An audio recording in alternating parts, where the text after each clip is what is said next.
Hay muchas cosas que vale la pena reconsiderar, pero con una opinión solvente. Para eso recurrimos a Agustín Echevarne, que es un economista prestigioso, presidente de la Fundación Libertad y Progreso, para charlar dos temas. Uno, ¿qué piensa Agustín Echevarne, cómo reflexiona después del triunfo de Donald Trump en los Estados Unidos? Primer punto.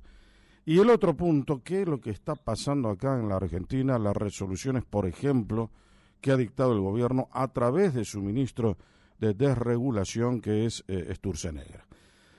Agustín, buen día. Jorge Calvo te saluda. Buen día, Jorge. Un gustazo charlar contigo. Muchas gracias.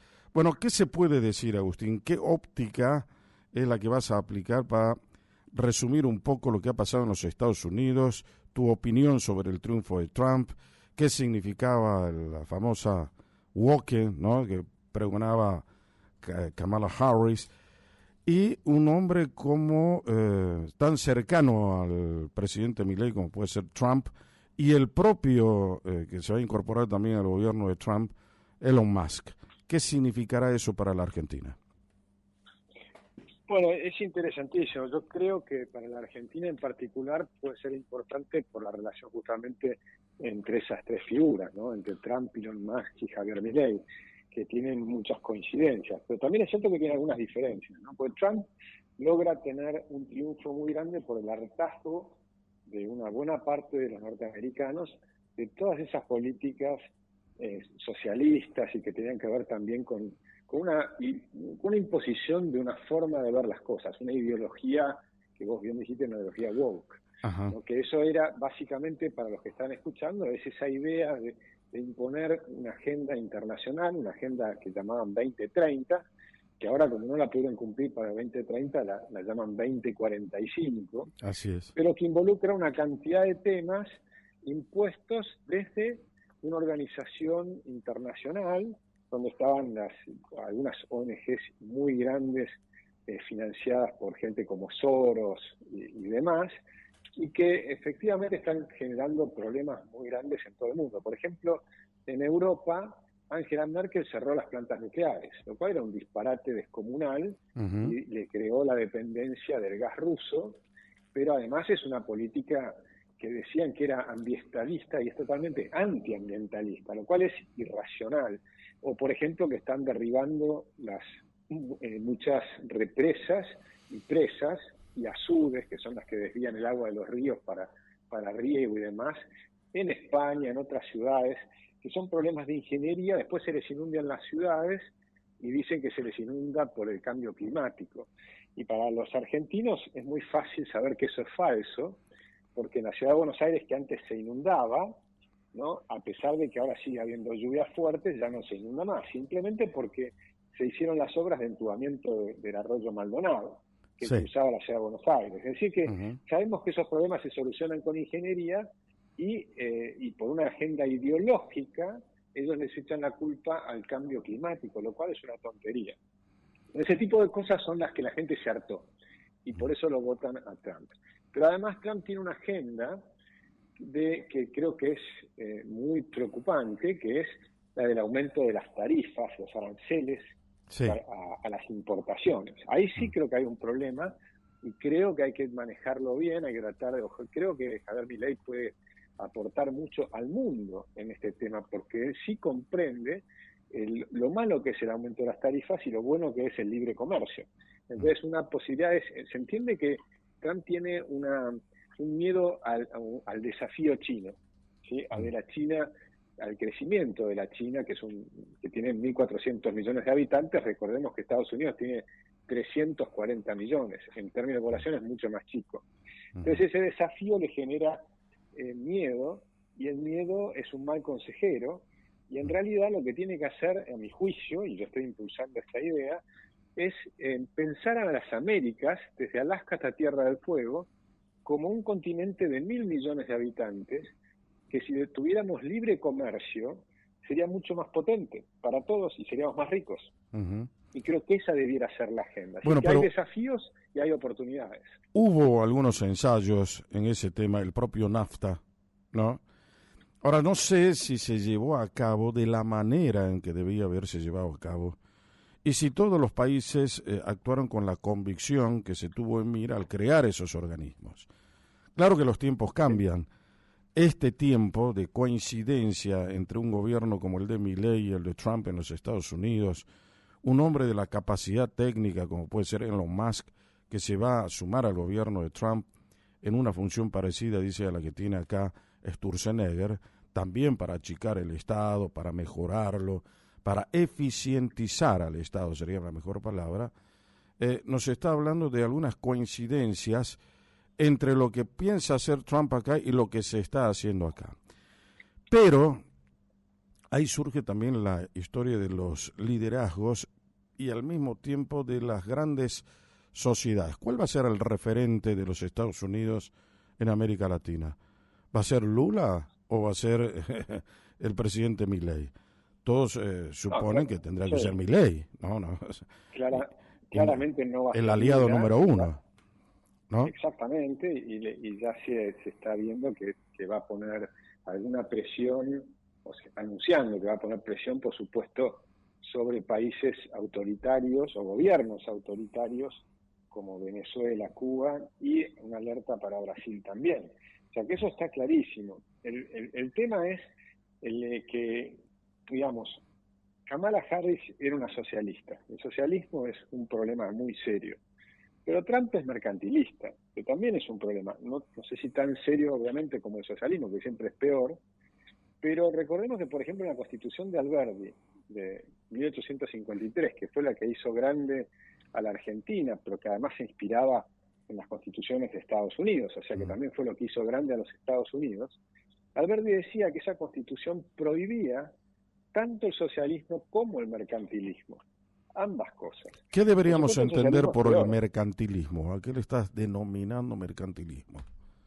Mercantilismo es esa idea que venían de la Francia de Luis XIV, de Colbert, que querían proteger, entre comillas, a sus empresas en contra de las empresas extranjeras. Por supuesto, después los extranjeros se protegen en contra de tus empresas y empiezas guerras comerciales. ¿Tiene que ver mucho con el proteccionismo esto? Exactamente, eso es el proteccionismo, que es una pésima medida económica que ha arruinado a América Latina. Porque va en contramano de lo que es el libre comercio, pero al menos lo competitivo que tiene que ser.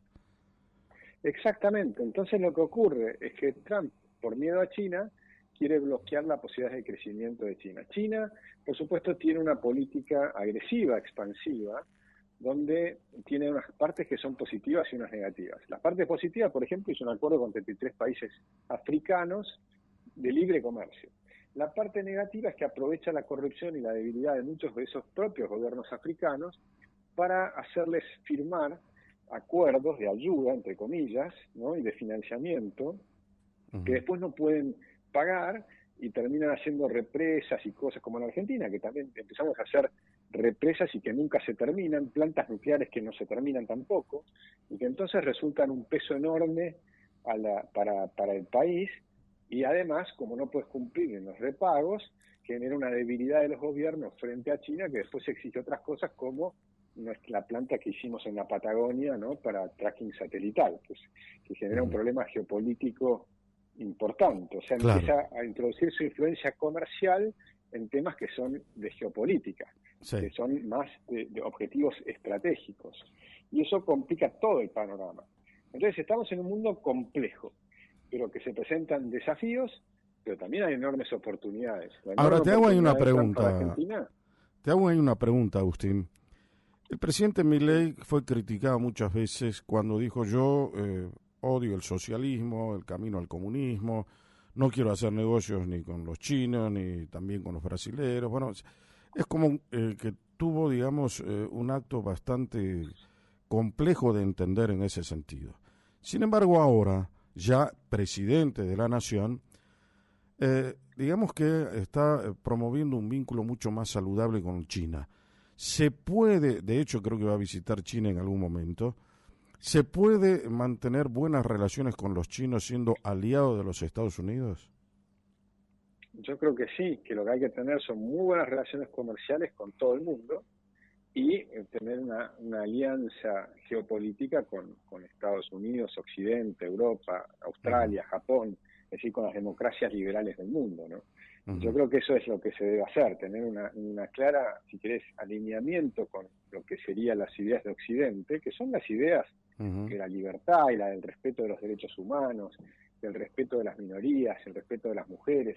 Recordemos que hay muchos países donde todo eso no se respeta, ¿no? Ujú. Entonces, está claro que uno puede identificarse con todo este bloque, lo cual no significa que además hay que comerciar con todos. Hay que comerciar con China, con Arabia Saudita, con Ujú. todos los países, aunque no tengamos de acuerdo sus formas de gobierno o su falta a veces de respeto de los derechos individuales de la forma en que nosotros lo vemos en Occidente. Porque nosotros hay gente que tiende a pensar que el mundo entero se respetan los derechos humanos que de alguna manera se inventaron en Occidente. Occidente Lógicamente. dicho no como un lugar geográfico, sino justamente como un conjunto de ideas, ¿no? Ahora, saliendo de ese tema para entrar en una cuestión que me parece importante, tiene que ver con lo que está haciendo Federico Sturzenegger al frente de ese ministerio y que cada vez alcanza, digamos, mayor complejidad el desarrollo de su tarea como ministro. Fíjate lo que pasó ayer con el tema de aerolínea, perdón, de intercargo en el aeroparque Jorge Newbery, que dio por terminado dos cosas. Primero, se está mostrando con mucha evidencia el pésimo sindicalismo que se hizo en la Argentina durante décadas, donde no se conquistaron derechos, sino privilegios, donde les hicieron creer a los empleados que podían hacer lo que querían y donde se empobrecieron los sindicatos y se regordearon o se enriquecieron los sindicalistas. Y ahora se quedaron sin trabajo, sin fuente de trabajo, que es lo peor que le puede pasar a un ser humano, porque va a desaparecer Intercargo, porque va a desaparecer Aerolíneas Argentinas, porque nada es viable, precisamente por esa forma abusiva de ejercer el sindicalismo en la Argentina. ¿Cómo lo ves? Bueno, creo que lo has descrito con mucha exactitud. O sea, el sindicalismo en Argentina, desde la época de Perón, se hizo a la manera fascista italiana, de la Carta del Labor italiano. Perón era un admirador de Mussolini, el fascista italiano que terminó colgado de los pies, ¿no? Pero Perón lo admiraba y trató de imponer esas ideas en Argentina y construyó sindicatos que eran unicatos de alguna manera, controlados desde arriba, de manera verticalista para beneficiar a su jefe líder, ¿no? Que era el propio Perón. Entonces, pero ese mecanismo, cuando se termina muriendo Perón y demás, y pasa la historia, el mecanismo perduró. Y perduró de una manera fatal para los argentinos, o sea, nos encarece la vida, nos complica la vida, te utilizan de rehenes en los aeropuertos, lo que pasó el otro día, estas 2.000 personas que quedaron encerradas en los aviones, ¿no? Y Ujú. sufriendo, porque uno cuando está encerrado contra su voluntad, obviamente es como estar secuestrado, ¿no? Exacto. Entonces, digamos, y el gobierno, la verdad es que reaccionó con mucha rapidez y con mucha contundencia, y para que se comprenda que no lo van a frenar a las ideas de Javier Milei haciendo esas cosas, que al revés, él acelera. Ujú. Haces eso y acelera. Y entonces creo que finalmente van a ir comprendiendo que hay que empezar a ser más racionales, que no puedes usar a los ciudadanos como rehenes, en ningún caso, tampoco en las escuelas, por ejemplo, ¿no? Cuando hacían huelgas los sindicatos en las escuelas y demás. Todo eso tiene que quedar en el pasado y tenemos que pasar a algo nuevo. Y lo que está ocurriendo es eso, en Aerolíneas Argentinas va a tener que competir o cerrar o ser privatizada, pero no va a poder seguir utilizando los recursos de los que pagamos impuestos, de todos los que compramos en el supermercado, porque la plata, todo nos cuesta más caro por los impuestos que pagamos. Pero si los impuestos se despilfarran en darle plata a aerolíneas, que además no te sirve porque si vos tenés una política de cielos abiertos, Ajá. recordemos una cosa que es importantísima. Hay muy pocos países en el mundo que tienen líneas de bandera subsidiadas por el Estado, Claro, ya casi lógico. ninguno. Ujú. O sea, quedan sí los países árabes, o sea, países multimillonarios por el petróleo y que si quieren despilfarrar su dinero, que lo despilfarren. Ujú. Pero la realidad es que ya ninguna de las Estados Unidos no tiene, ni Inglaterra, ni Alemania. Alemania ayudó un poco en el 2020 porque les prohibieron volar, Ujú. entonces compró una partecita de las acciones de Lufthansa y ya está pensando en volver a venderlas para que siga siendo 100% privada. Es decir, pero las empresas son privadas, vuelan con costos más baratos, ya empiezan ahora con esta política de cielos abiertos a ver nuevas conexiones entre ciudades pequeñas en Argentina, porque Aerolíneas hacían nuevamente una forma radial, ¿no? Que todo tenía que ver con las grandes capitales de provincias como Córdoba, Buenos Aires, etcétera. Pero ahora van a aparecer vuelos pequeños, con aviones pequeños me refiero, y que van a conectar distintos pueblos, ciudades de la Argentina. Es decir, va a ser mucho mejor y más barato. Ojalá que podamos cumplir con ese propósito con la eficiencia que merecemos. La última consideración, Agustín, tiene que ver con el precio del dólar blue. Está en 1.120, el riesgo país 854 puntos básicos. ¿Estamos llegando a una etapa de convergencia entre el blue y el oficial y terminar con el cepo? Yo espero que estemos, yo creo que estamos mucho más cerca. Para mí, lo que hizo el gobierno fue fijarse un objetivo de sanear el Banco Central primero, y el Banco Central está saneado en un 90%. Yo creo que si se hace el acuerdo con el Fondo Monetario, que justamente faltó mencionar eso con el tema de Trump, se facilita probablemente con el nuevo gobierno llegar a un acuerdo con el Fondo Monetario para que te facilite, digamos, el refinanciamiento de los vencimientos de los próximos años. Y eso le va a dar una mejora adicional a Argentina y probablemente una caída adicional del riesgo país. Pero cuando cae el riesgo país, se genera un círculo virtuoso, porque el riesgo país es el riesgo de que vos puedas refinanciar la deuda. Sí. Es decir, vos pagás, con el superávit fiscal pagás los intereses, pero después te vence el capital, la amortización del capital. Y eso no lo puede pagar ningún país del mundo, porque tenés que ir refinanciándolos e ir pagando justamente con el superávit fiscal. Si pagas los intereses, la deuda en términos reales va cayendo, porque el dólar tiene su propia inflación. Entonces la deuda real va cayendo y va desapareciendo con el tiempo. Pero no se puede hacer de un día para el otro. Entonces necesitas refinanciarlo. Ahora, cuanto más baja la tasa de interés, es decir, cuanto más bajo es el riesgo país, más baja es la tasa de interés, más fácil es refinanciar, y eso te provoca un círculo virtuoso, porque si es más fácil refinanciar, no tiene sentido este riesgo, porque vos estás teniendo superávit fiscal. Claro, ¿Se entiende? lógico. Entonces, si vos pagas los intereses y no tenés problemas para refinanciar, no tiene sentido que el riesgo esté en 800 ni 700, va a bajar mucho más. Yo creo que en el próximo año vamos a ver un riesgo país mucho más bajo y vamos a ver el acuerdo con el Fondo Monetario. Y en ese momento, ojalá hayamos salido del cepo o estemos por salir del cepo. Eso no lo sé, pero creo que sí, que estamos llegando al momento de salir de este cepo, que por supuesto el presidente sabe perfectamente que no puede tener un precio controlado. Eso es básico de la escuela austríaca que él todos los días está mencionando, ¿no? Seguro.